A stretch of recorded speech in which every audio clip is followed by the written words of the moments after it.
प्रिय भैया और बहनों, गत पाठ में वर्णमाला का परिचय किया था। आज वर्णों के उच्चारण स्थल की भिन्नता के आधार पर वर्गीकरण समझेंगे। यदि हम उच्चारण स्थल को ध्यान में रखकर वर्णों यानी अक्षरों को बोलेंगे तो अपनी भाषा लेखन में होने वाली त्रुटियों का निवारण हो जाएगा। मूलतः अ ही मात्र ध्वनि है। इसी ध्वनि को अलग अलग उच्चारण स्थलों से और ध्वनि यंत्र अंगों की सहायता से यानी जिह्वा को अलग अलग स्थानों पर स्पर्श करने से इनकी मूल ध्वनि में अंतर आ जाता है। तो आइए सबसे पहले हम उच्चारण स्थलों की जानकारी करते हैं, फिर उन स्थानों के से निकलने वाले वर्णों के बारे में समझेंगे। तो सामने एक चित्र दिख रहा है, आप इस चित्र को ठीक प्रकार से देखिए और इस चित्र को जब हम देखते हैं तो सामने एक व्यक्ति का चित्र बना हुआ है जिसके मुंह के अंदर का चित्र है। जब हम मुंह खोलते हैं तो एकदम अंदर हमारा कंठ यह चित्र में दिखाई दे रहा है। यहाँ ये कंठ है और ये जो हमारी जिह्वा है वो इस कंठ से लगभग जुड़ी हुई है। इस कंठ के स्थान से जब जिह्वा स्पर्श करके उच्चारण निकालती है तो इस ऐसे वर्णों को हम कंठीय वर्ण कहते हैं। तो ये कंठ ये हमारा पहला स्थान है। उसके बाद और थोड़ा बाहर की तरफ आए तो ये जो भाग दिख रहा है इस कंठ से आगे थोड़ा सा ऊपर, और जहां हमारे दांत अंतिम दांत होते हैं जिसको दाढ़ बोलते हैं, ये जो दाढ़ है उस दाढ़ के ठीक पास में ये एक गीला गीला स्थान होता है। यदि हम अंगूठे से दबाए तो ध्यान में आएगा। इसको हम तालु बोलते हैं। जब जिह्वा यहाँ तालु से या यूं कह सकते हैं ये जो अंतिम दाढ़े है इनके ऊपर यहाँ स्पर्श करके जब स्वर निकालती है, व्यंजन निकालती है, तो उसको तालव्य वर्ण बोलते हैं। तीसरा हमारा स्थान है मूर्धा, यानी हमारे ये जो मुख की अंदर की गोलाई है ठीक ऊपर की तरफ यदि हम देखते हैं तो ये बीच वाला भाग है, इसको हम मूर्धा बोलते हैं। हमारी जिह्वा जब ऐसे मुड़ करके यहाँ स्पर्श करती है और स्पर्श करके जो व्यंजन निकलते हैं उसको मूर्धन्य वर्ण बोलते हैं। उसके बाद चौथा जो हमारा स्थान आता है वो है दंत, यानी ये जो होठ है इस होठों के पास में ये जो आगे वाले दांत है इन दांतों पर ये जब जीवा दांत के पास में स्पर्श करती है, इसके मसूड़े पर स्पर्श करती है और उससे जो वर्ण निकलते हैं उसको हम दंत्य वर्ण कहते हैं। पांचवा स्थान है हमारे होठ। ये जो दोनों होठ है, ये जो दोनों होठ जो है मिल करके और यहाँ से जब कोई ध्वनि निकलती है तो हम होठ को संस्कृत में ओष्ठ बोलते हैं, तो ये ओष्ठ्य वर्ण कहलाते हैं। और एक अंतिम स्थान जिसको कहना चाहिए नाक, नासिका। नाक के अंदर से भी हमारी ध्वनि निकलती है, यह भी हमारी एक प्रमुख स्थली है। तो इस प्रकार से हम इनको 6 प्रमुख उच्चारण स्थलों में बांटते हैं। अब हम इनको समझते हैं। सबसे पहले कंठ से निकलने वाले वर्ण। तो कंठ से कौन कौन से वर्ण निकलते हैं तो ये इसको हमको समझना है। तो कंठीय वर्ण, कंठ से निकलने वाले कंठीय वर्ण। कंठीय वर्ण में सबसे पहले हम जब ध्यान देंगे तो स्वर आते हैं। अब स्वरों की जब बात करें तो अ और आ ये 2 ऐसे स्वर है जो कंठ से निकलते हैं।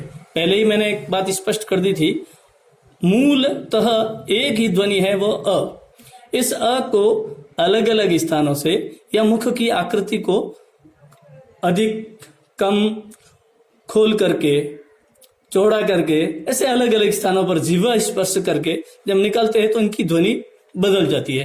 तो अ जो है वह हमारा कंठीय वर्ण है।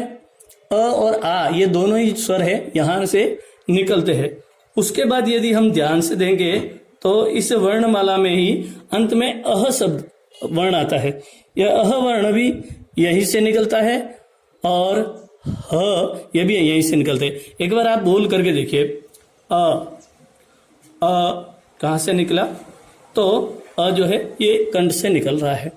ऐसे ये क वर्ग हमारा है। क वर्ग जो व्यंजन है उनमें क वर्ग, तो क, ख, ग, घ ये चारों वर्ण इसी स्थान से निकलते हैं। वैसे तो क, ख, ग, घ, ङ ये सारे कंठीय वर्ण हैं, परंतु जब ङ की बात करेंगे तो इसको हम थोड़ा अलग से समझेंगे। ये शुद्ध रूप से केवल कंठीय ही नहीं है, इसमें नाक से भी ध्वनि निकलती है, इसलिए इसको बाद में समझेंगे। दूसरा वर्ण इस उच्चारण स्थल है वो है तालु, जहां हमारी जिह्वा जो है वो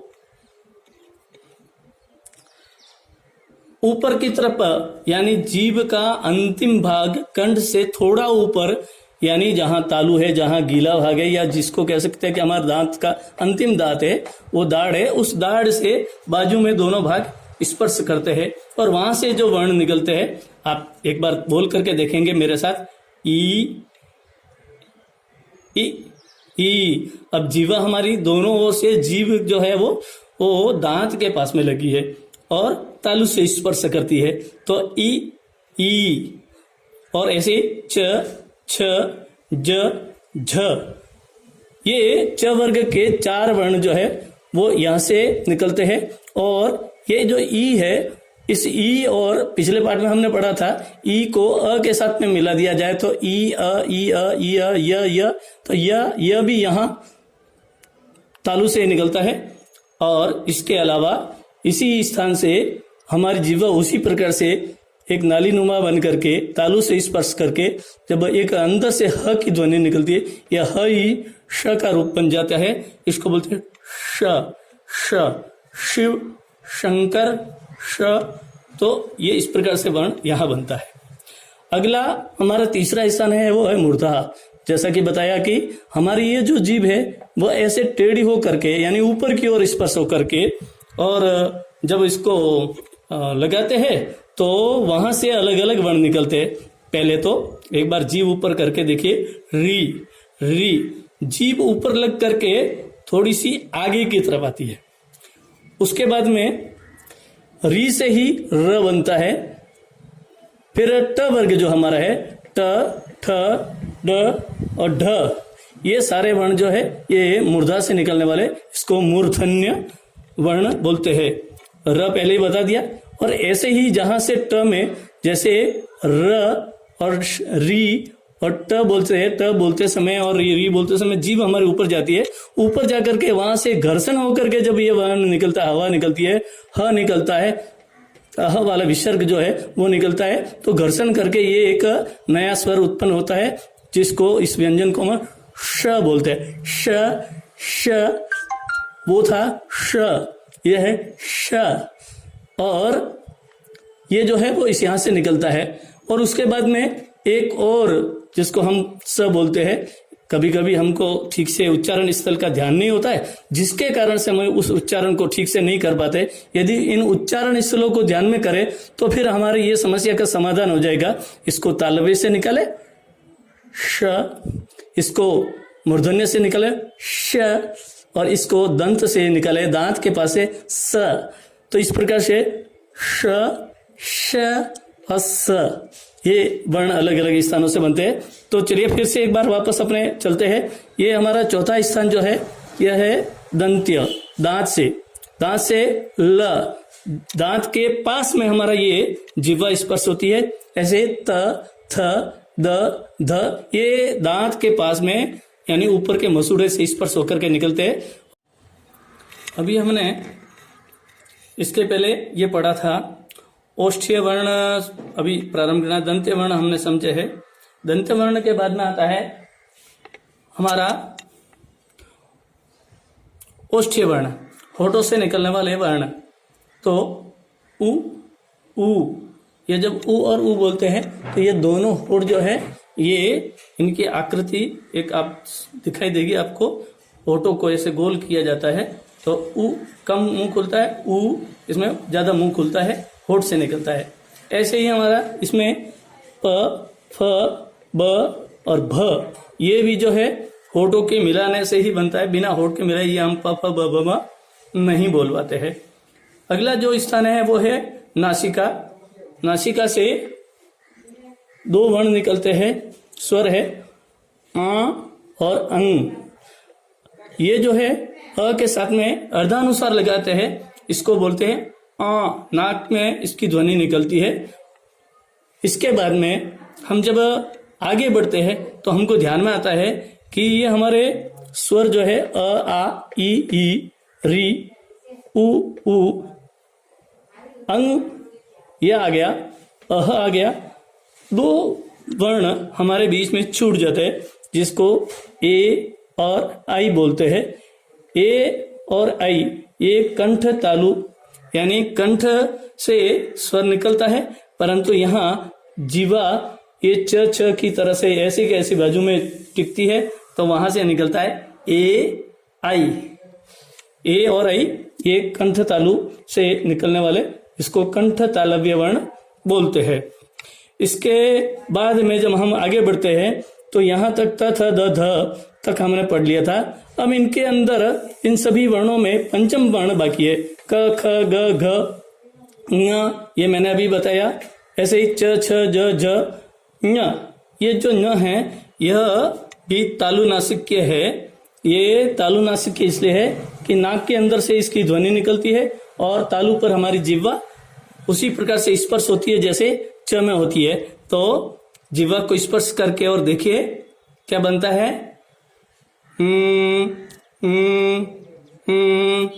ये तालु में जिह्वा हमारी ऊपर की ओर टिकती है। ञ, ये ञ जो है नाक से ध्वनि निकलती है, इसलिए तालु नासिक्य कहलाता है। अब अगला है मूर्धा नासिक्य, जहां जीभ हमारी ऊपर की ओर मुड़ करके और वहां से ये जो ध्वनि निकलती है, जीभ को ऊपर टिका के रखिए और नाक से ध्वनि निकल गया। अब वहां से जब जीभ नीचे की ओर ले लेंगे तो बन जाएगा न। हम जो समझ रहे थे यहाँ मूर्धा नासिक्य अण, जीभ ऊपर टिक करके और अण निकलता है। ऐसे ही दांत के पास में जब जिह्वा लग करके ये अक्षर निकलता है नाक से, तो उसको दंत नासिक्य बोलते हैं न। न जब होठ मिलाते हैं, दोनों होठ मिला करके नासिका से जब ध्वनि निकलती है तो उसको बोलते हैं और इसको जब मुंह खोलते हैं तो बनता है म। इसके अलावा ये एक और वर्ण रह गया है जिसको बोलते हैं व। उ और अ ये मिल करके व बनता है, परंतु जब इसका उच्चारण करते हैं तो होठों से निकलता है और नीचे वाला होठ जो है वह हमारे ऊपर के दांत से स्पर्श होता है व। तो इस प्रकार से हमारी ये उच्चारण स्थल है। इन उच्चारण स्थल के आधार पर हम सब इसका अभ्यास करें। आप भी इन सभी वर्णों को इसी प्रकार से बोल करके और अभ्यास करें। कौन कौन से उच्चारण स्थल से कौन कौन से वर्ण निकलते हैं, ये हम सबको बहुत ही समझने की आवश्यकता है। मैं समझता हूँ कि आज के दिन इस पाठ को यहीं समाप्त करते हैं। आगे कल मात्राओं के बारे में ज्ञान करेंगे। धन्यवाद। जय हिंद, जय भारत।